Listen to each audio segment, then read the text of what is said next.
So hello guys, welcome back to my YouTube channel set time bound goal. This और संदीप भैया, और यहाँ पर हम करने वाले हैं एएमयू बीटेक के पेपर का full review. Actually result date क्या होने वाला है, और सबसे बड़ी बात कि एक्सपेक्टेड कट ऑफ क्या होने वाली है। कितने लोग खुद को क्या समझें, खुद को फिक्स समझें कि अगर मैंने एटलीस्ट अगर इतने क्वेश्चन सही किए हैं तो बहुत हद तक चांस होना चाहिए कि मेरा सिलेक्शन हो जाएगा। और ऑलमोस्ट यही होने वाला है, तो आप टेंशन मत लीजिए। बहुत लोगों का कहना था पेपर बहुत डिफ़िकल्ट था, बहुत लोग कह रहे थे मॉडरेट थे, और कुछ लोग कह रहे थे पेपर हलवा था। तो पेपर एक्चुअली में था क्या, और इसका सीधा सीधा इफेक्ट पड़ेगा कि कट ऑफ कितनी जाने वाली है।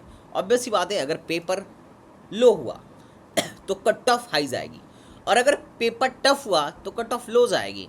तो पेपर अगर टफ होता है तो भी बच्चों का ही फ़ायदा होता है, और अगर पेपर लो होता है तो भी बच्चों का ही फ़ायदा होता है। क्योंकि पेपर लो होगा तो सबके लिए होगा ना, सारे कर लेंगे। जब सारे कर लेंगे तो क्या होगा, फिर कट ऑफ चढ़ जाता है ऊपर, है ना। 150 में से पता चलेगा कट ऑफ आ रहा है 70 नंबर। और अगर टफ होगा तो क्या होगा, फिर टफ होगा तो सबके लिए टफ होगा, फिर सारे नहीं कर पाएंगे, तो फिर क्या होगा कट ऑफ जाएगा 40 नंबर। तो इस पे बात हो जाती है। मैं एक एग्जांपल बता रहा हूँ कि कट ऑफ क्या होगा, 70 की जगह 30 घट गया अगर पेपर बहुत टफ हो गया तो ये डिपेंड करता है। तो पेपर टफ हो या हल्का हो, अपने को टेंशन नहीं लेना चाहिए। हाँ, इसमें जो मीडियम वाले होते हैं ना, मॉडरेट वाले, उनकी पिस जाती है। कैसे?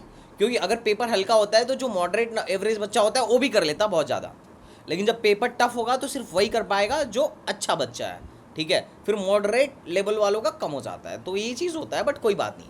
हम पेपर का पहले रिव्यू करेंगे, फिर मैं दिखाऊंगा कि जो मैंने 16 आवर्स की बात की थी कि इसमें 20 नंबर तक आएंगे, तुम देखना कितने सवाल वहाँ से मैच कर रहे थे, और हमने जो 45 डेज का क्रैश कोर्स लेके आया था वहाँ से कितने क्वेश्चन मैच किए थे, मैं ये भी दिखाऊंगा। बाकी आंसर की हम जल्दी डाल देंगे। तो चलिए पहले हम बात करते हैं कट ऑफ की, because cut off is very important for you. आधे लोग तो कट ऑफ का ही वेट कर रहे थे कि कट ऑफ कब बताएंगे संदीप भैया, बट कोई बात नहीं, पहले मैं कट ऑफ की बात करता हूँ। तो देखो, रिजल्ट आपका जल्दी ही आ जाएगा। रिजल्ट 1 मंथ के अंदर ही लोग अपना पूरा प्रोसेस स्टार्ट कर देंगे, पूरा का पूरा एडमिशन प्रोसेस। पहले आपका रिजल्ट आएगा, रिजल्ट आने के बाद से आपका एडमिशन होगा। अब जिस दिन रिजल्ट आएगा मैं खुद उस दिन बता दूंगा कि रिजल्ट आ गया है और आगे एडमिशन कैसे लेना है। ठीक है, आगे आगे एडमिशन कैसे लेना है। तो एडमिशन के लिए रिजल्ट आने के बाद से क्या होता है, काउंसलिंग स्टार्ट होती है एएमयू ट्रिपल ई की। अब एएमयू ट्रिपल ई की काउंसलिंग कैसे होगी, कैसे ब्रांच को सेलेक्ट करना है, क्या क्या डॉक्यूमेंट लगेगा, काउंसलिंग करानी कैसी है, इस पर मैं डिटेल वीडियो बना दूंगा। लास्ट ईयर भी डिटेल वीडियो बनाई थी, हर साल मैं डिटेल वीडियो बना देता हूँ ताकि बच्चों को हेल्प मिले। तो काउंसलिंग प्रोसेस बहुत यूनिक होता है, और काउंसलिंग प्रोसेस आपको पूरा समझना है। क्योंकि अगर आप प्रोसेस नहीं समझोगे तो बहुत हद तक चांस से होता है कि बाद में भी लिस्टें आती हैं तो बच्चा ध्यान नहीं देता है और लिस्ट हाथ से निकल जाती है। तो आपको क्या करना है कि चैनल को सब्सक्राइब करना है, इंस्टाग्राम पे फॉलो करना है। जितने भी लिस्ट आते रहेंगे और जितने लोगों की काउंसलिंग डिटेल्स आती रहेगी, मतलब जो जो काउंसलिंग के राउंड्स होते जाएंगे, पहला राउंड, दूसरा राउंड, तीसरा राउंड, चौथा राउंड, आपको हम डिटेल देते जाएंगे। इवन ये भी डिटेल दे देंगे कि किस राउंड तक वेटिंग क्लियर हुआ था। अब देखो, रिजल्ट जो आता है ना वो 3 तरीके से आएगा। ध्यान से पहले समझते चलो, रिजल्ट जो आएगा 3 तरीके से आएगा। पहले आएगा सेलेक्टेड लिस्ट, सेलेक्टेड लिस्ट। उसके बाद से जो आएगा, उसके बाद से जो आएगा, उसके बाद से जो आएगा तुम्हारा, वो आएगा वेटिंग लिस्ट। वेटिंग लिस्ट, और वेटिंग लिस्ट के बाद से जो आएगा that will be like selected list, waiting list, और वेटिंग लिस्ट के बाद से एक स्पेशल लिस्ट होता है। ये तीनों एक ही साथ निकलते हैं, एक ही साथ निकलते हैं। अब मान लो अगर 300-400 सीट है तो 300-400 बच्चे सेलेक्टेड में होंगे, और उसके दुगने बच्चे वेटिंग में होंगे। मतलब अगर 400 सेलेक्टेड लिस्ट में आ रही है तो इसका मतलब ये होगा कि 800 वेटिंग लिस्ट में आएगी, तो ये हो गए 1200 लोग। और उसके बाद से अब स्पेशल लिस्ट में होता है सीए कैटेगरी के बच्चों का नाम। ठीक है, सी कैटेगरी का बच्चों का नाम। उसके बाद से क्या होगा कि सी हो गया ओबीसी कैटेगरी के बच्चे। ठीक है, अगर ओबीसी से सेलेक्ट हो रहा होगा तो एससी कैटेगरी का बच्चा, एसटी कैटेगरी का बच्चा। ठीक है, और उसके बाद से कौन बच्चा होगा, डिस्टेंस कोटा का बच्चा, कश्मीरी माइग्रेंट टाइप का। तो एक स्पेशल लिस्ट में ये सारे बच्चे आते हैं। अब जिनके नाम के आगे सेलेक्टेड में बता दूंगा, जिसके नाम के आगे डॉलर होगा दैट इज सेलेक्टेड, और जिनके आगे हैशटैग होगा दैट आर इन वेटिंग। अब सेलेक्टेड में तो 100% जितने बच्चों का नाम है उनका 100% एडमिशन फिक्स होता है, 100% फिक्स होता है। वेटिंग में क्या होता है, वेटिंग लिस्ट 2 निकलती हैं, एक तो पहला, फिर वेटिंग लिस्ट दूसरा, वो डिपेंड करता है। कई बार होता है वेटिंग लिस्ट 3 भी निकल सकती है। अब पहले होता ये है कि इन सेलेक्टेड लिस्ट वालों को सबको काउंसलिंग अभी ऑनलाइन में एक साथ ही करानी पड़ती है, सबको एक साथ ही काउंसलिंग करानी है। तो सेलेक्टेड वाले अपना 100% फिक्स समझे, और वेटिंग जो है ऑलमोस्ट 600 से 700 तक क्लियर हो जाती है। 600 से 700 तक क्लियर हो जाती है। कोरोना के टाइम में वेटिंग 1100 तक भी क्लियर हुई थी, 1500 तक वेटिंग लिस्ट निकाली गई थी, और 1100 तक वेटिंग क्लियर हुई थी। और इसके बाद भी क्लियर हो जाती है 600 से 700 के बाद, क्योंकि क्या होता है कि हमारे यहाँ फूड नाम की एक ब्रांच है जिसको बाद में बच्चे डेली एडमिशन कैंसिल कराते हैं, तो उनकी जगह पे नए बच्चे भरे जाते हैं। एआई में लास्ट ईयर बहुत बच्चों ने एडमिशन कैंसिल कराया था, तो ये थोड़ा सा होगा, जो भी होता रहेगा मैं आपको चैनल के माध्यम से अपडेट देता रहूँगा। तो आपको टेंशन नहीं लेना है, क्योंकि हमारे यहाँ जो एआई है वो नया है, तो अच्छे बच्चे शुरू में एआई ले लेते हैं और बाद में ये लोग छोड़ के भाग जाते हैं। अब अगर मैं बात करूं सेलेक्टेड लिस्ट में आना है, तो अगर आप एक्सटर्नल हो तो कम से कम आपके 60+ मार्क्स होने चाहिए पेपर के लेवल को देखते हुए। देखो पेपर के लेवल की अगर मैं बात करता हूं, अगर मैं पेपर के लेवल के बारे में बात करूं, तो अगर फिजिक्स की बात करोगे तो फिजिक्स जो था इट वॉज वेरी ईजी। हम इसको ईजी ही बोलेंगे, ईजी टू मॉडरेट बोल लो। हाँ, एक चीज़ है कि इन्होंने कुछ क्वेश्चन आउट ऑफ सिलेबस भी दिया था। जैसे इन्होंने क्या बोला था कि सेमीकंडक्टर का क्वेश्चन जो है, एक सेमीकंडक्टर है जिसमें ये लोग इमीटर करंट निकालने के लिए दे दिए थे। तो देखो डायोड तो हमारे सिलेबस में था, but transistor was not in our syllabus. But मैं पहले भी कहता हूँ कि एमयू वाले कुछ भी कर सकते हैं, आउट ऑफ सिलेबस वाले भी क्वेश्चन ये लोग दे सकते हैं। तो एक दो सवाल फिजिक्स में भी आउट ऑफ सिलेबस का था, ठीक है, आउट ऑफ सिलेबस का था, तो तुम उसको कंसिडर करके ही जाना कि वो इसमें कोई कार्रवाई शायद ही हो, नहीं होगी कोई कार्रवाई। तो ये था, ईजी टू मॉडरेट था। अगर मैं केमिस्ट्री की बात करूँ, केमिस्ट्री तुम बोल सकते हो that is easy to moderate. Easy moderate बोलने की भी ज़रूरत नहीं है, इट वाज ईजी। यहाँ पे अगर हमने देखा कि केमिस्ट्री में अगर ऑर्गेनिक की बात किया जाए, ऑर्गेनिक केमिस्ट्री की बात किया जाए, तो सबसे ज़्यादा क्वेश्चन आए थे, लगभग 16 से 17 सवाल ऑर्गेनिक केमिस्ट्री के आए थे। हम पेपर का सॉल्यूशन डाल देंगे और आंसर की भी डाल देंगे जल्दी ही। उसके बाद अगर मैं फिजिकल की बात करूँ, फिजिकल केमिस्ट्री की बात करूँ, तो लगभग 12 से 13 सवाल फिजिकल केमिस्ट्री से आए थे। हाँ, सबसे कम जिससे आया था दैट वाज अपना इनऑर्गेनिक से मात्र 10 से 11 सवाल आए थे। तो ठीक है, अब इनऑर्गेनिक में भी सबसे ज़्यादा वेटेज ये रहा पी ब्लॉक का। उसके बाद chemical bonding, chemical equilibrium, coordination compound में क्रिस्टल फील्ड थ्योरी वगैरह से इजी सवाल आए थे। सॉल्यूशन जो हम मैं बोला था, कॉलिगेटिव प्रॉपर्टी से क्वेश्चन आने की संभावना फुल रहती है। मॉल कॉन्सेप्ट और सॉलिड स्टेट के भी इजी सवाल देखने को मिले थे। तो एएमयू का ऐसा नहीं था कि पेपर बहुत ज़्यादा टफ था, ठीक है, पेपर अपने पैटर्न पे ही बनाया गया था। लेकिन अगर मैं बात करूँ मैथमेटिक्स की, तो मैथ्स अच्छे ढंग का आया था, मतलब मैथ्स ठीक था। हम इसको इजी नहीं बोलेंगे, इसको मॉडरेट बोलेंगे। मॉडरेट था, मॉडरेट पेपर का लेवल था, ठीक है। मैथ्स में कुछ सवाल बहुत इजी थे, बहुत इजी क्वेश्चंस बहुत सारे थे, लेकिन कुछ सिलेबस टफ थे और कुछ सिलेबस ऐसा था कि 10+2 लेवल से भी बाहर गए थे। तो थोड़ा सा लेंदी भी कह सकते हो या थोड़ा सा मॉडरेट भी कह सकते हो, लेकिन ज़्यादा टफ कुछ खास नहीं था। तो एएमयू का जो पेपर था, जो पढ़ाया गया था, वही आया था। बाहर से ऐसा नहीं था कि कुछ इन्होंने बहुत उठा के दिया। हाँ, लेकिन फिजिक्स में कुछ सिलेबस इन्होंने काट दिया था और वहाँ से इन्होंने उठा के दिया, तो ये थोड़ा सा सही चीज़ नहीं है, इस पर काम करने की ज़रूरत है। जो पुराना सिलेबस अभी बीच में इन्होंने जो निकाला था, उसमें इन्होंने पी ब्लॉक वगैरह हटा दिया था, जबकि ये बहुत गलत बात थी। पी ब्लॉक वगैरह हटाना नहीं था, और हमने इस बात पे वहाँ पे बात भी की थी, और बाद में उन्होंने नया सिलेबस डाला भी था। सारे यूट्यूबर्स कह रहे थे कि यार ये सिलेबस चेंज हो गया, पर मुझे पता है अगर ये लोग पुरानी पीडीएफ डाल भी देते ना, तो भी ये लोग पुराने सिलेबस से ही बनाते हैं। तो क्या था कि उन्होंने पता नहीं कुछ दिन के लिए अपना पीडीएफ सिलेबस का चेंज किया था, फिर पुरानी वाली पीडीएफ डाली कि अच्छा हमारे यहाँ ये है। तो मैं पहले भी इसीलिए मैं वीडियो भी नहीं बनाया था, और मैंने जिस दिन वीडियो बनाई उस दिन क्लियर बोला कि भाई ये लोग कहीं से भी क्वेश्चन बनाएंगे और इनके बातों पे ना आना, ये क्या दिखा रहे हैं अभी और बाद में जाके बीच रास्ते में क्या चेंज कर देंगे, तो उनके बातों में ना आना कि इनका क्या मामला है और क्या नहीं मामला है, ठीक है। तो देखो अगर आप 100% 60+ मार्क्स लेके आ रहे हो, तो 100% भैया 90% कह लो, बहुत हद तक चांस है कि आप सेलेक्टेड में हो सकते हो। और अगर आप इंटरनल हो तो 50+ मार्क्स पे बहुत हद तक चांस है कि आपका सेलेक्टेड में हो जाए।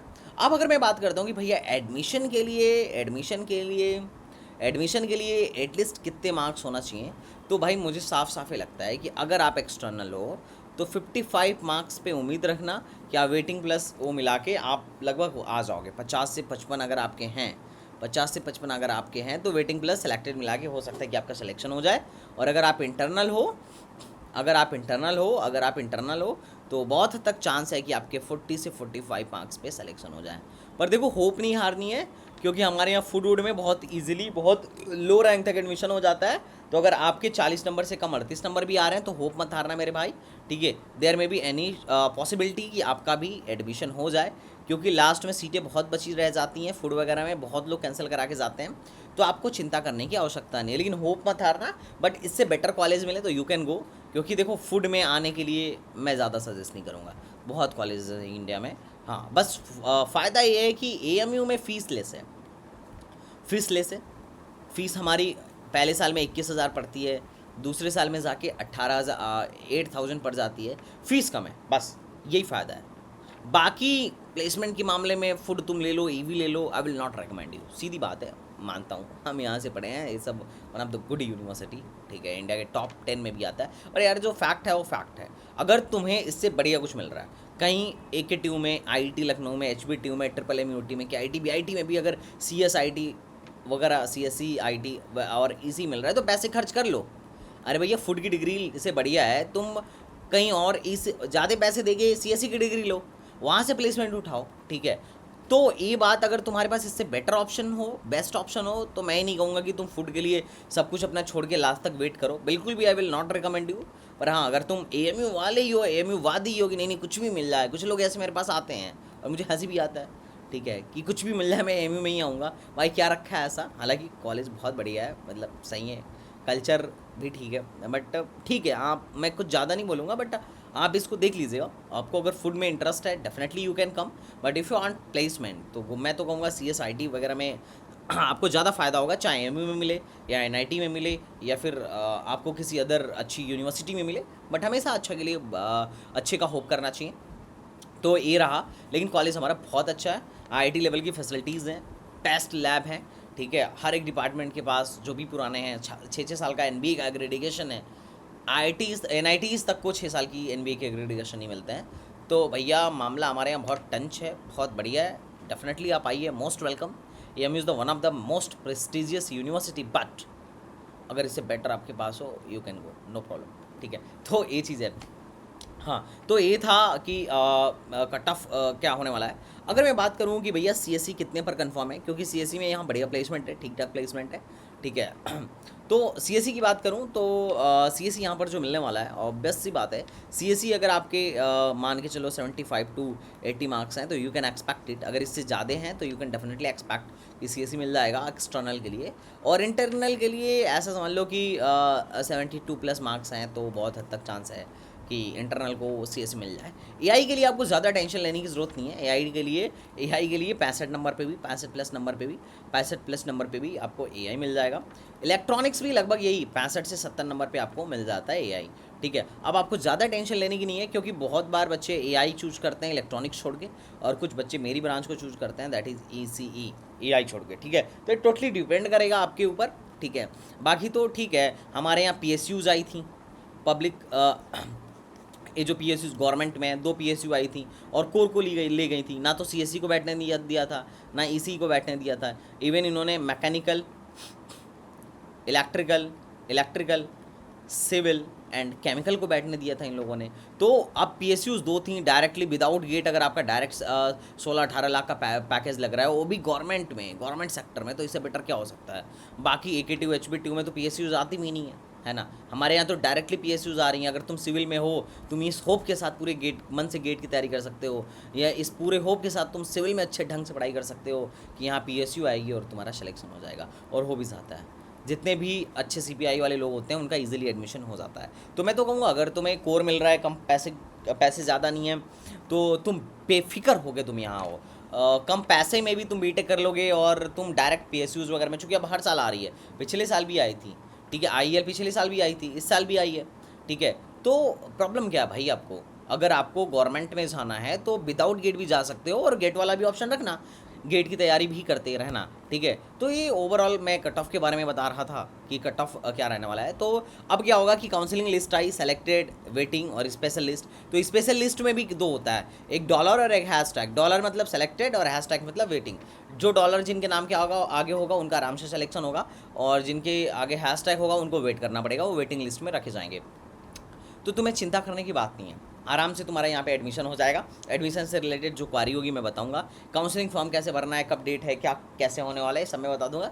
डॉक्यूमेंट में कुछ ज़्यादा लगता नहीं है, 10th 12th आपका टीसी, माइग्रेशन, फ़ोटो, आधार कार्ड, और अगर आप के पास कैटेगरी सर्टिफिकेट है तो आप कैटेगरी सर्टिफिकेट लेके आइए, नया पुराना कोई भी लेके आइए, लेकिन नया ही बनवा लीजिएगा। और उसके साथ साथ आप क्या कहते हैं कि स्टेट का लेके आइए, होम स्टेट मतलब यूपी का लेके आइए या अदर स्टेट का लेके आइए, मतलब स्टेट वाला ओबीसी लेके आइए, सेंट्रल वाला लेके आइए। यहाँ पे लोग मसला नहीं करते हैं, बहुत ही कोऑपरेटिव हैं, बहुत ही सपोर्टिव है। तो यहाँ पे आपको एडमिशन में ज़्यादा प्रॉब्लम नहीं होने वाला है, आपका आराम से डॉक्यूमेंट वेरिफिकेशन हो जाएगा। तो डॉक्यूमेंट में ज़्यादा दिक्कत नहीं होगी। हाँ, अगर आपके पास गैप है तो गैप और एंटी रैगिंग लगाना पड़ेगा, बाकी तो कोई इशू वाली बात नहीं है। बाकी तो मैं हूँ ही, जो भी होगा प्रॉब्लम, मैं तो खुद एएमयू से हूँ, I will definitely try to resolve your problem. तो ये चीज़ रहा कि ज़्यादा पिछली बार से ज़्यादा कट ऑफ नहीं जाएगा, तो डोंट वरी। हाँ, अगर चैनल पे नए हो तो सब्सक्राइब करके रखिएगा, पूरे काउंसलिंग में आपकी हेल्प करने वाला है हमारा channel. This is the one of the best channel for counselling and teaching also. तो चलो भाई, अब देखते हैं भैया। संदीप भैया, आप जो कह रहे थे कि हमारे यहाँ से इतने सवाल आए हैं, तो बताओ कितने सवाल आए हैं। देखो भाई,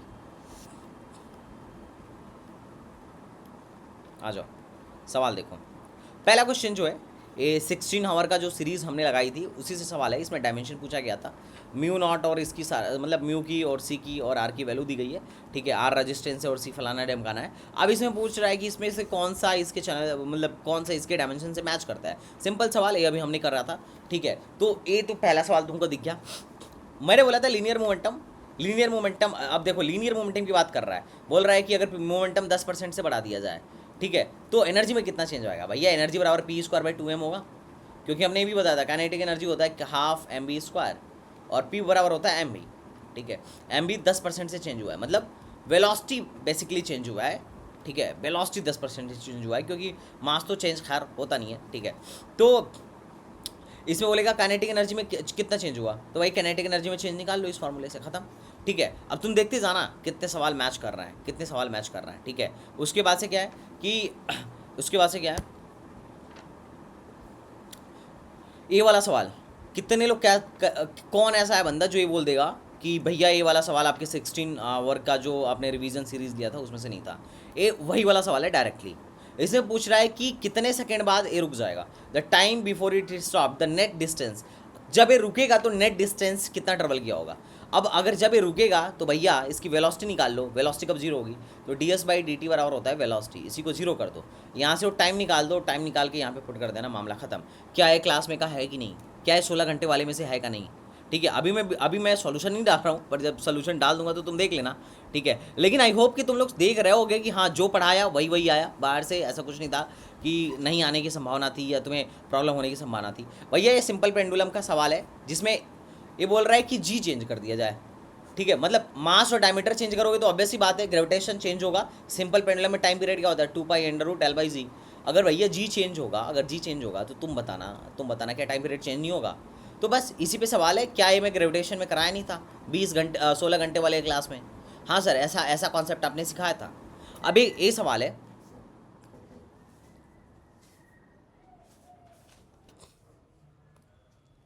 ये सवाल है, इसमें मैग्नेटिक फील्ड पूछ रहा है, क्लास का क्वेश्चन है। अगर कोई बोल दे कि सर क्लास का क्वेश्चन नहीं है तो फिर मूर्ख है वो, ठीक है। वीडियोज़ पढ़ी हैं भाई, वीडियोज़ पढ़ी हैं, हमारी वीडियोज़ पढ़ी हैं, ऐसा नहीं कि मैं सिर्फ बोल रहा हूँ। भैया वीडियो उठा के देखो, मैग्नेटिक फील्ड का कैलकुलेशन का वीडियो उठा के देखो, यूट्यूब पे भी है, ऐप पे भी है, सारा कुछ जो पढ़ाया वही वही आया, ठीक है। अब देखो इसमें क्या पूछ रहा है कि मैग्नीट्यूड ऑफ रिजल्टिंग फोर्स बताइए। अब इसमें क्या हो रहा है, वेलोसिटी चेंज हो रही है, यहाँ पहले कुछ और वेलोसिटी थी, यहाँ पे वेलोसिटी कुछ और हुई, तो वेलोसिटी चेंज हो रहा है 2 सेकंड में। तो एक्सेलरेशन निकाल लो, एक्सेलरेशन बराबर होता है v2 vector v2 minus vector v1 by time, time दिया हुआ है 2 सेकंड। एक्सेलरेशन निकल गया तो मास निकाल लो, मास निकालोगे तो क्या होगा, मास निकालोगे तो फोर्स, मास दिया गया है, फोर्स निकाल लो, फोर्स बराबर क्या होगा, मास इंटू एक्सेलरेशन, खत्म बात, मल्टीप्लाई कर दो, आ गया। अबे क्या नौटंकी है भाई, कुछ है ही नहीं, ठीक है। मैंने जो बोला, मैं बोल के क्या गया था कि तुम लोग को 20 नंबर तक यहीं से रिवीजन से ही मिल जाएंगे। और जो 45 डेज का सीरीज था, मैंने बोला था 30 से 35 नंबर तुम करके आओगे। और अगर तुम सिर्फ और सिर्फ मेरे फिजिक्स से 30-35 नंबर करके आ रहे हो, और अगर तुमने मान लो मैथ्स टफ था, मैथ्स से 15 सवाल करके आओ, और उसके बाद से 30 मार्क्स अगर तुम केमिस्ट्री से करके आ रहे हो, तो कितना हो गया भाई? 50 तो यही हो गया, 80 यही हो गया। लो, तुम्हारे कंप्यूटर साइंस तुम्हारा कोई रोक नहीं सकता था। लेकिन क्या है ना कि ये कहना आसान है कि अरे सर पेपर टफ था, फलाना ढिमकाना। अरे यार देखो ना, ये फ्रिक्शन का सवाल मैंने क्या कराया नहीं था, 16 घंटे वाले में ही तो कराया था। फ्रिक्शन का कॉन्सेप्ट पूरा सिखाया था। ऐसा ज्ञान तुम थोड़े ना दे सकते हो कि नहीं हुआ था। भाई हुआ था। जो लोग क्लास कंसिस्टेंसी के साथ किए होंगे वो कह नहीं सकते हैं कि सर आपने फ्रिक्शन वाला सवाल नहीं बताया। इसमें क्या है भाई, 60 kg एक स्लाइड कर रहा है, इंक्लाइन प्लेन पर स्लाइड कर रहा है, द कोफिशिएंट ऑफ फ्रिक्शन पूछ रहा है। अगर फ्रिक्शन फोर्स इतना हो, तुम बताओ, अगर फ्रिक्शन फोर्स इतना हो तो क्या फ्रिक्शन फोर्स का मैं formula mu m g cos theta यहाँ पे लिख सकता हूँ? हाँ सर लिख सकता हूँ। थीटा दिया है, मास दिया गया है, जी दिया गया है, म्यू ही तो निकालना है, म्यू निकाल लो, खत्म।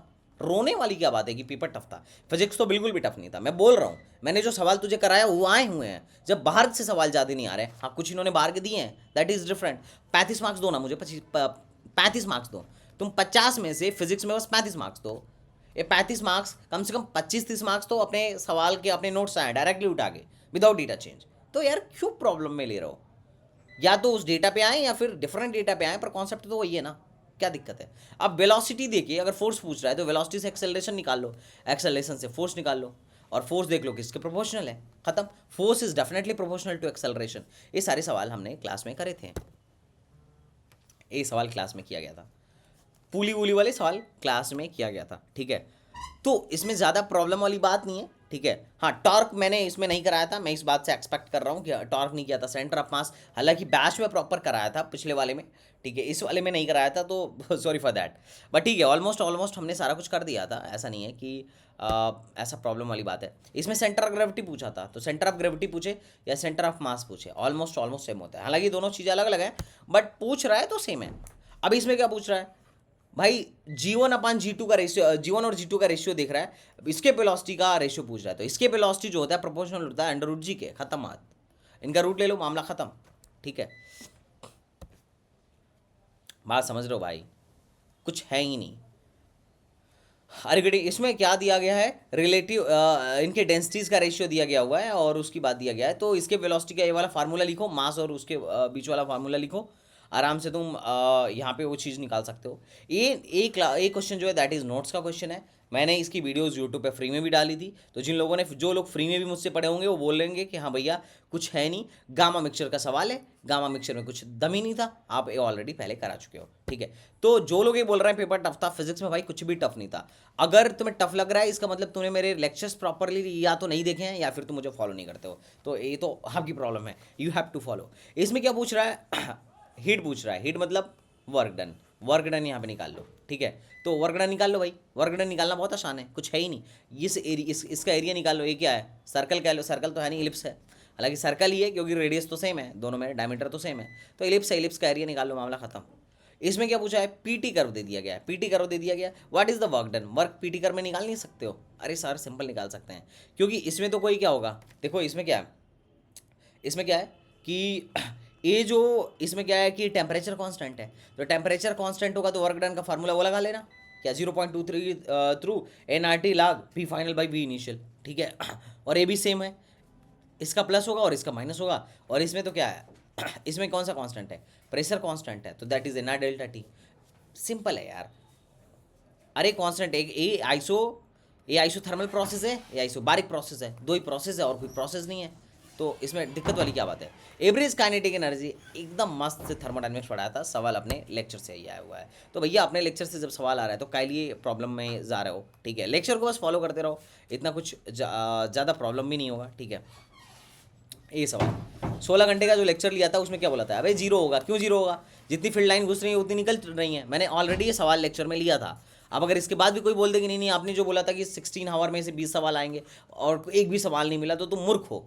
बिकॉज मूर्ख इसलिए हो क्योंकि अगर तुम कायदे के साथ 16 घंटे 10 घंटे भी नहीं दे पाए तो क्या दे पाए? ये सवाल मैंने क्लास में ही करा दिया था, गौसला जब पढ़ा रहा था, मैंने इंट्रोडक्शन करके एक डाला था, गौसला में पढ़ा रहा था, तो ये मैंने क्लास में ही करवा दिया था। अब अगर तुम्हें नहीं समझ में आ रहा है तो अब मैं क्या कहूँ। इसमें क्या बोला जा रहा है, इस सवाल को देखो, इसमें क्या बोला जा रहा है कि कैपेसिटर में वोल्टेज इंक्रीज कर रहा है, कितना 3 गुना इंक्रीज कर रहा है, तो एनर्जी कितना गुना इंक्रीज होगा, तो एनर्जी बराबर होता है half C V square. C constant है, हाफ कॉन्स्टेंट है, वी इंक्रीज हो रहा है 3 गुना, तो इंक्रीज होगा 9 गुना, खत्म मामला। इसमें क्या बोला जा रहा है कि आप इक्विवेलेंट कैपेसिटेंस बनाइए, तो इक्विवेलेंट कैपेसिटेंस मालूल 10 10 10 ये किस में है भाई, 10 10 10 ये किस में है तुम बताओ। अरे भाई इन तीनों का क्या है, इन तीनों का क्या है भाई, ये सीरीज है, इन तीनों का क्या है भाई, सीरीज है, और इसके साथ है पैरेलल में है, तो इनका ये 10/3 हो जाएगा और प्लस उसके साथ 10 हो जाएगा। अरे क्या दिक्कत है भाई, तो ये कितना हो गया 40/3, खत्म मामला, कुछ है ही नहीं सवाल में। तो ये सब सवाल को तुम सवाल कह रहे हो कि पेपर टफ है। मैंने पोल डाला था, इतने लोगों ने डाला भैया पेपर टफ है, कहाँ टफ है, फिजिक्स मुझे टफ नहीं लगा, केमिस्ट्री वाले टीचर ने बोला केमिस्ट्री टफ नहीं लगा, बस मैथ्स थोड़ा सा टफ है। I am ready to saying कि चलो बच्चे टीचर्स भी कर रहे हैं, बच्चे भी कह रहे हैं कि मैथ्स टफ है। इसमें पोटेंशियल पूछ रहा है, पोटेंशियल निकालना क्या है, इसकी वजह से कांस्टेंट होता है अंदर और इसकी वजह से पोटेंशियल निकाल दो, ये तो हमने ऑलरेडी करा रखा है भाई। ये सवाल तुम हमारी वीडियो देखो और वीडियो में तुम देख के समझ जाओगे, ठीक है। ठीक है, तो मोस्टली सवाल तो अपने लेक्चर से जब आ रहे हैं तो मैं कैसे कह दूँ टफ है। अगर मैं ऐसा होता कि मैं पढ़ाता कुछ और आता कुछ और, तो लेक्चर्स ये सवाल लेक्चर में है, अपने क्लास में है, मेरे वीडियो में है, यूट्यूब पे भी वीडियो पड़ा हुआ है, मैं खुल के कह सकता हूँ भाई सारे सवाल जब लेक्चर से आ रहे हैं तो किस बात का तुम टफ कर रहे हो। अगर तुमने हमसे नहीं पढ़ा है तो that is a different thing. अब तुम बताओ, इसको यहाँ से काट दो और इस पूरे का इक्वलेंट एक्स मान लो। अभी क्या हो गया, इसके साथ यहाँ पे इस पूरे को काट दो, ये वही वाली चीज़ तो हो गई, एक्स यहाँ पे जोड़ दो, एक्स टू आर और आर और एक्स पैरेलल में, उसके साथ सीरीज में है, मामला खत्म, फिनिश, एक्स की वैल्यू निकाल लेना। अब एक जी मेन का सवाल, लुल्ल सवाल, एक क्वेश्चन मैंने क्लास में करवाया था, एक क्वेश्चन मैंने क्लास में कराया है, तुम्हें यकीन नहीं हो रहा है, मेरी पुरानी वीडियो उठाओ देखो, फिर तुम बतियाना कि भैया हुआ है या नहीं हुआ है। अरे भाई पावर पूछ रहा है, सब में वोल्टेज कांस्टेंट है, अब पावर कांस्टेंट, पावर बराबर क्या होगा V² आर, है कि नहीं, जिसमें आर कम वहाँ पे पावर ज़्यादा। अरे वोल्टेज कांस्टेंट है ना, इसके अकॉर्डिंग भी पावर बराबर एक होता है VI, यहाँ पे तो करंट दिया ही नहीं है तो हम फार्मूला ही नहीं लगाएंगे। आई की जगह पे क्या लिख दोगे V/R, क्योंकि V बराबर होता है IR, आई की जगह पे V/R, तो दैट इज V²/R, तो power is inversely proportional to 1/R, खत्म मामला। क्या दिक्कत है भाई। अब R सबसे ज़्यादा किस में कम होगा तुम्हें ये ढूंढ लेना है, खत्म। देखो A 1 2 क्या हो गया, 1 हो गया, ठीक है, आर गड़े में पॉइंट, और इसके साथ एक 2 हो गया, तो इसका रेजिस्टेंस 2 है, इसका रेजिस्टेंस 1 है, और इसका क्या हो जाएगा 1 1 2 और 1 1 2 2 2 1 और 1 के साथ ये आधा, इसका सबसे कम है, इसका रेजिस्टेंस क्या है भाई, सबसे कम है। अब जब इसका रेजिस्टेंस सबसे कम है तो इसका P2 सबसे ज़्यादा होगा, P2 के बाद क्या होगा P1 सबसे ज़्यादा होगा, P1 के बाद क्या होगा P3 सबसे ज़्यादा होगा, कि भाई P2 P1 P3 P2 P1 P3। अब इसमें सवाल में दम थोड़े ना है, मैं तुम्हारे सामने 2 सेकंड में कर रहा हूँ ना सवाल, कुछ सवाल ऐसे हैं मैं जो जिसे देख के कर सकता हूँ, मैं देख के कर सकता हूँ, मुझे पेन पेपर उठाने की कोई ज़रूरत नहीं है, तू भी कर सकता है, ऐसा नहीं है, क्योंकि इसमें कोई दम ही नहीं है। क्या बोल रहा है, क्या बोल रहा है, if any instant the circuits on below vigour circuit, if any instant voltage across, अरे यार इसके क्रॉस वोल्टेज निकालना है, तो इसके क्रॉस वोल्टेज क्या होगा, इसके क्रॉस वोल्टेज ड्रॉप IR हो जाएगा, और इसके क्रॉस वोल्टेज क्या होगा, इसके क्रॉस वोल्टेज क्या होगा -dL/dt, -LdI/dt। सवाल में बिल्कुल भी दम नहीं है, ठीक है।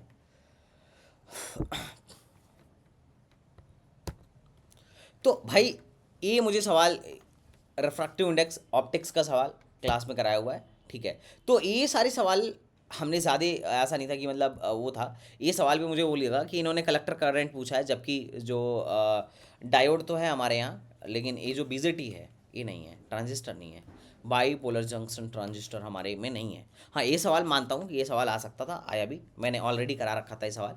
अब अगर कोई गधा नालायक बोल रहा है कि नहीं कराया था, तो भाई फिर तो वही वाली बात है, जिस दिन BSc वालों का एग्जाम था उसके एक दिन पहले मैं एक क्वेश्चन क्लास में करवा के बोला था कि ये सवाल आता है। तो इस सवाल में मतलब मोस्टली सवाल, अगर तू मान ले एवरेज बच्चा भी है ना भाई, आप अगर एवरेज बच्चे भी हो तो 30 मार्क्स तो तुम कर ही सकते थे, 30 मार्क्स आप कर ही सकते थे, तो मुझे कोई ज़्यादा टफ पेपर नहीं लगा फिजिक्स का स्पेशली। मैथ्स थोड़ा सा टफ है, बहुत लोग कह रहे हैं मैथ्स टफ है, ठीक है, मुझे भी थोड़ा देख के लगा कि कुछ ऐसा था कि मतलब सिलेबस से भी बाहर का था। तो ठीक है, आपको कौन सा क्वेश्चन गलत लगा, कौन सा टफ लगा, definitely you have to tell me. तो आई होप तुम लोग को सारा कुछ क्लियर हो गया होगा। तो अगर वीडियो अच्छी लगी हो तो बिल्कुल लाइक सब्सक्राइब कर देना। तो चलो मिलते हैं नेक्स्ट वीडियो में, तब तक के लिए बाय बाय, टाटा एंड जय हिंद।